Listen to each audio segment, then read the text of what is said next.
حضرت آدم علیہ السلام سے لے کر اور حضور اقدس صلی اللہ علیہ وسلم کی تمام امت جب محشر کے میدان میں جمع ہوگی اور سب اللہ سے یہ فریاد کر رہے ہوں گے، یا ربی نفسی نفسی، یا ربی نفسی نفسی، یا ربی نفسی نفسی، یا اللہ میرا کیا ہوگا، یا اللہ میرا کیا بنے گا، یا اللہ میرا کیا ہوگا،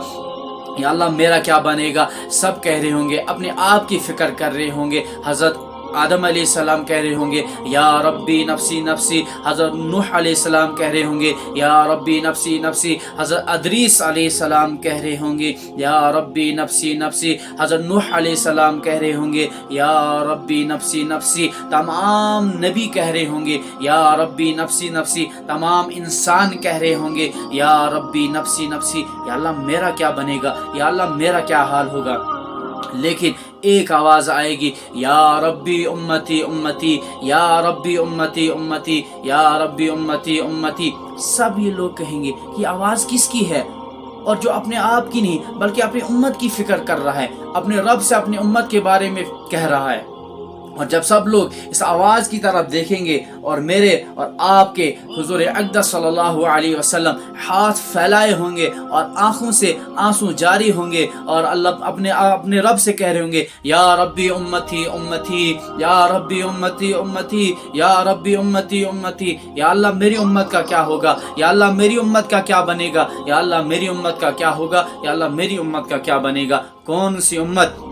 جو شراب کے پیچھے ہے، کون سی امت جو زنا کے پیچھے ہے، کون سی امت جو جھوٹ پہ جھوٹ بول رہی ہے، کون سی امت جو دھوکے پہ دھوکا کر رہی ہے۔ ہم ذرا سوچیں ہم کیا کر رہے ہیں، ہم ذرا سوچیں ہم کس راہ پہ جا رہے ہیں، ہم ذرا سوچیں ہم نے زندگی کس طریقے سے گزارنی تھی اور ہم کس طریقے سے اپنی زندگی کو گزار رہے ہیں۔ میرے نوجوان ساتھیوں، حضور اقدس صلی اللہ علیہ وسلم میں دنیا میں رہ کر اس دین کے خاطر کتنے تکلیفیں اٹھائی، کتنے تکلیفیں اٹھائی، میں اور آپ سوچ بھی نہیں سکتے۔ آپ صلی اللہ علیہ وسلم نے اس دین کے خاطر اپنے دندان مبارک شہید کرایا۔ آپ صلی اللہ علیہ وسلم، طائف کا منظر آپ نے سنا ہوگا، آپ نے پڑھا ہوگا کہ آپ صلی اللہ علیہ وسلم کو طائف میں کتنے پتھر برسائے گئے،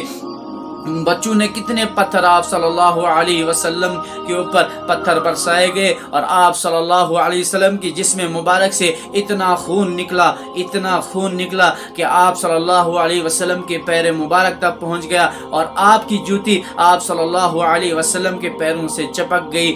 ہم ذرا یہ سوچیں کہ آپ صلی اللہ علیہ وسلم نے اس دین کے خاطر کتنی تکلیفیں اٹھائی ہے، دنیا میں بھی رہ کر اپنی امت کے خاطر کتنا رویا ہے،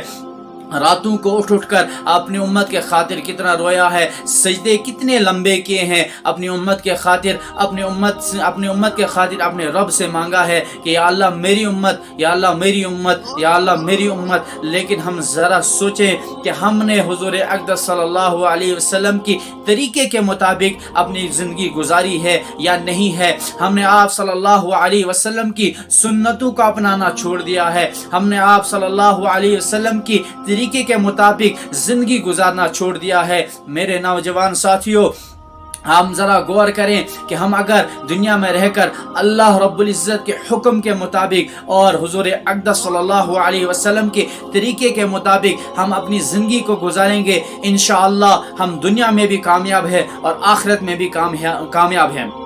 لیکن اگر ہم نے اللہ کے حکم کے مطابق اپنی زندگی کو نہیں گزارا، حضور اقدس صلی اللہ علیہ وسلم کی طریقے کے مطابق اپنی زندگی کو نہیں ڈھالا، اپنی زندگی کو نہیں چلایا، ہم دنیا میں بھی ناکام ہیں اور آخرت میں بھی ناکام ہیں۔ زندگی کے اندر آپ صلی اللہ علیہ وسلم کی سنتوں کو اپنائیں اور آپ صلی اللہ علیہ وسلم کی طریقے کو اپنائیں۔ اگر ہم نے آپ صلی اللہ علیہ وسلم کے طریقے کو اپنایا اور اللہ کے حکم پہ اپنی زندگی کو گزارا، ہم دنیا میں بھی کامیاب ہیں اور آخرت میں بھی کامیاب ہیں۔ دنیا کے اندر بھی ہماری عزت ہوگی، لوگوں کے دلوں میں ہماری عزت ہوگی، لوگوں کی نظروں میں ہماری عزت ہوگی، ہم عزت کے قابل ہوں گے۔ لیکن اگر ہم نے اس زندگی کو چھوڑ کر یہودیہ اور نصاروں کے